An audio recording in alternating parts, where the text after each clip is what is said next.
Salut à tous, c'est Life et aujourd'hui toute nouvelle vidéo et comme vous l'avez vu au titre, on va parler du manga du moment entre guillemets, voire le manga le plus détesté du moment. À vous de choisir. Si vous utilisez Twitter ou TikTok, vous en avez sûrement entendu parler de Kagurabashi. C'est une nouvelle œuvre du Weekly Shonen Jump créée par le mangaka Takeru Okazono. Et si vous savez pas de quoi parle le manga, c'est parce que tous les réseaux sociaux ont subitement décidé de faire de ce nouveau titre tout simplement un nouveau mème.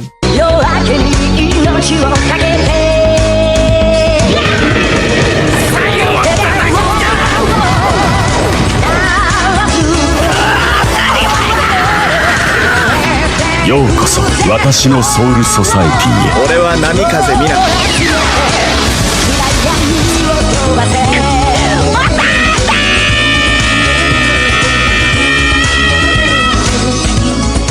Kagurabashi, qui avait été dévoilé à la fin du mois d'août, a reçu son premier chapitre dans le 42e numéro du Weekly Shonen Jump. Paru le 18 septembre 2023, ce chapitre a également été rendu disponible sur la plateforme Manga Plus de la Shueisha. Il est donc uniquement possible de le lire en anglais pour le moment. Bien évidemment, quand je dis la plateforme de la Shueisha, c'est la seule plateforme dite légale. Il est déjà disponible en français sur plein de sites. Kagurabashi suit, pour le synopsis, c'est tout simplement l'histoire de Shihiro, un jeune forgeron qui est subitement devenu épéiste pour des raisons encore inconnues pour le moment. Le protagoniste évolue dans un univers fantaisiste où la magie existe et on peut renforcer des armes comme le katana qu'il possède, et Shihiro traque un ennemi inconnu aussi pour le moment. Bien évidemment, il n'y a eu qu'un seul chapitre. Le premier chapitre, comme je le dis, a servi de très brève introduction au protagoniste et à l'intrigue de la série. Mais pour autant, Kagurabashi a gagné en célébrité avant même que les parutions du titre débutent. Les internautes se sont emparés d'un visuel promotionnel du manga dévoilé le 10 septembre par un compte Twitter dédié au Shonen Jump et l'utilise et le modifie sans cesse. Beaucoup de personnes n'hésitent pas à clamer le titre, qui n'a pourtant qu'un seul chapitre, qui est déjà le meilleur manga de tous les temps, surpassant déjà Naruto, Bleach et One Piece. D'autres se moquent en comparaison des puissances en disant que Shihiro est le personnage le plus puissant, tout manga confondu. Et tout ça est parti juste d'un petit groupe de personnes qui a apprécié l'œuvre et se sont hype sur un chapitre. Et honnêtement, ce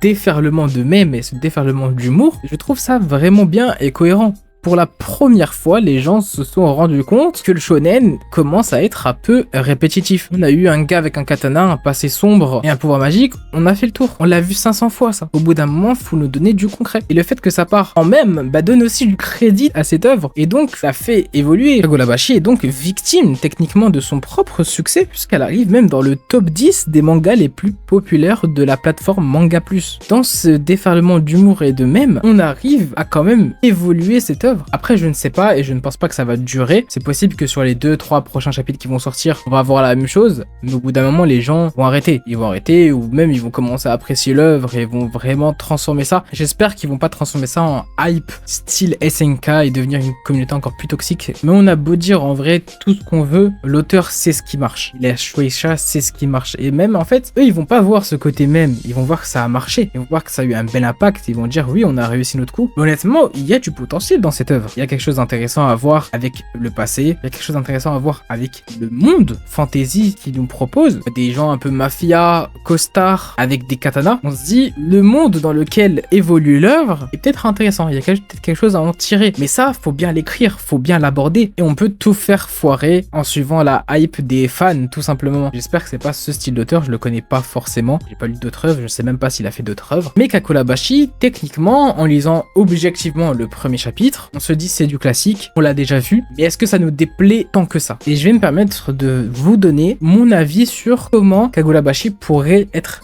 extrêmement intéressant dans mon avis.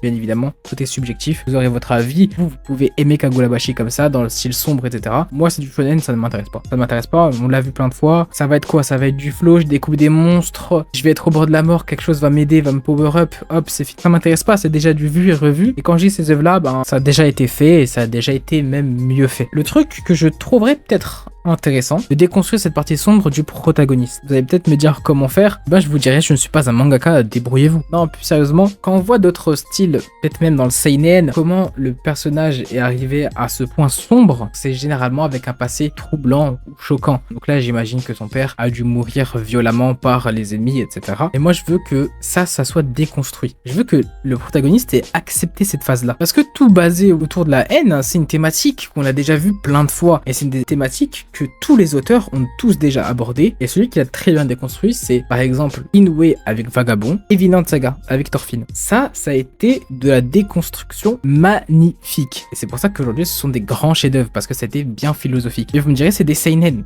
Et seinen a cette approche que le shonen n'a pas. Et pour se démarquer, honnêtement, je trouve que le style shonen devrait avoir un peu de cette réflexion seinen, de cette maturité. Parce qu'honnêtement, le style shonen ne possède pas tant de maturité que ça. Et attention, je ne dis pas que les shonen ne sont pas matures, loin de là. Je dis juste qu'on est dans la même maturité depuis de 40-50 ans. Voir une autre thématique de haine et de vengeance serait intéressant pour le style shonen. C'est mon avis, j'attends le vôtre en commentaire. Le deuxième point le plus intéressant, et on peut faire quelque chose de très original, c'est la magie. La magie, quand on la prend dans d'autres mangas, c'est généralement la même chose. Et on n'a pas plus de profondeur que ça en fait. C'est soit t'es apte, soit t'es pas apte, ton corps t'arrive à évoluer, tu fais évoluer ta magie. Mais pourquoi ne pas être cette fois-ci différent et chercher la magie dans le monde? Parce que déjà il a l'air d'avoir un lore très intéressant, et coupler ça avec la magie, bah c'est intéressant, ça peut être intéressant. Surtout que c'est des trucs qui se gravent de ce que j'ai compris dans le sabre, donc pourquoi pas créer aussi des nouvelles armes, autres que le katana, autres que le pistolet, vraiment des armes originales, propres à son propre manga, sans perdre ce côté forgeron qu'on nous a montré au début. Je trouve qu'on peut faire beaucoup de choses, beaucoup de choses, alors pourquoi se limiter à toujours la même chose? Au-delà de la vengeance, on pourrait même nous ramener un antagoniste qui a inventé le gravage de magie, qui contrôle la magie, qui la comprend